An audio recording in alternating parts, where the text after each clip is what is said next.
Good day, welcome. This is your Daily Med with Lady V. Today's session comes to us from Proverbs chapter 22, verse 6. We will see what the wise man Solomon wants to tell us today about an unfailing law, a law that does not change, it does not fail. Proverbs 22, verse 6, it says, train up a child in the way he should go, and when he is old, he will not depart from it.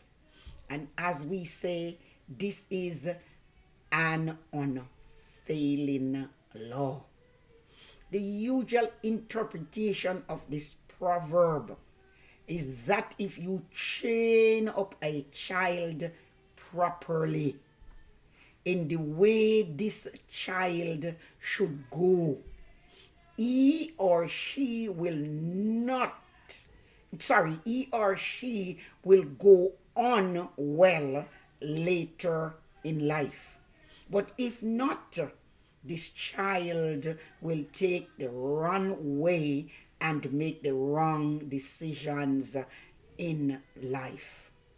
Of course, you may train this child well and things does not go well. Of course, there are exceptions, but it stands as a general rule that if you train them well, things will go well. It is not hard to make a tree or a child grow right if you train them while they are young. If you plant a vine, the direction in which you want that vine to go, you have just to train it to go that way. And so it is with the child. You can bend that vine while it is still young. The same thing with the child.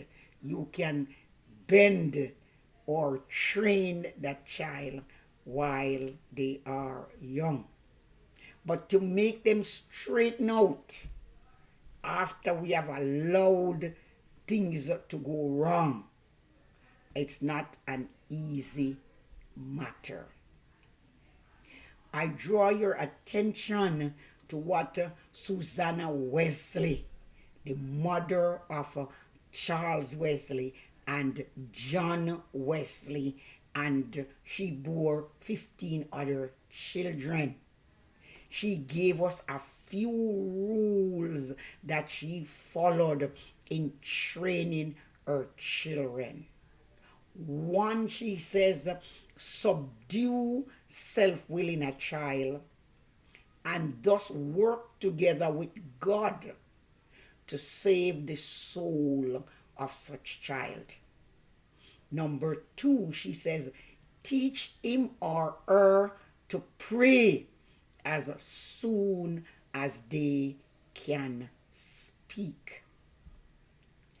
It is strange enough that we don't even understand that when the child is young, not just only saying their Our Father prayers, but they can make their own sentences and talk to God.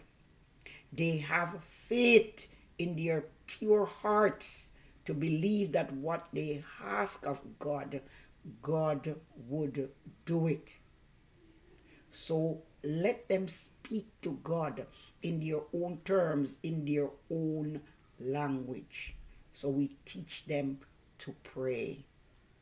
Number three, give them nothing that they cry for, but only that which is good for them, and they still have to ask politely for it. The please and the thanks and the excuse me is good manners that they will grow up with. Number 4, to prevent a child from lying, punish no fault that is freely confessed. They say, I did it, openly, publicly confessing it, then don't punish them for it. But never allow a rebellion or a sinful act to go unnoticed. Number 5, we have to commend and reward good behavior. Number 6, strictly observe all promises you have made to your child or children. So we see the Proverbs can also be understood as encouragement to parents how to train their children along the lines also of their natural talents. Many times as parents, we force our children into professions or trades for which the child have no native inclination. And that which the child or children is inclined to do, we steer them away from that. Remember, each child is born with a talent, an ability, that which comes natural within them. So we must allow them to do that which is natural to them. And so we won't, stir them away from the vocation that naturally comes to them. We must keep them away from self-will. The proverb may also be a warning that if you train a child in the way that he himself or herself want to go, this child will continue to be spoiled and self-centered, and in later life this will become a problem. A lot of time kids do a lot of things because they are left on their own, left unsupervised, with no guidance, with no direction. This verse stands not as a promise, but also a warning to parents that if they allow a child to train themselves after their own wishes, that which we permit, we can't expect them to change their pattern when they become mature in life. Children are born sinners, and when allowed to follow their own wishes, will naturally develop habits or responses that are sinful. So the basic thought is that such habits or patterns become deep-seated, deep-rooted, ingrained in the child from they are young, in their earlier days. So what are we saying? Train them up, edge them in a way or the way that they should go. And when it is time for them to take responsibility, they will do that.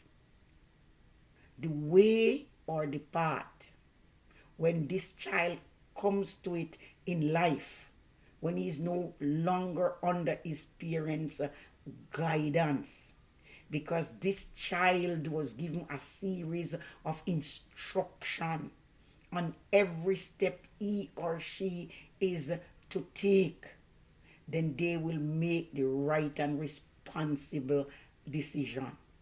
So when they are young, we have to drill it in them.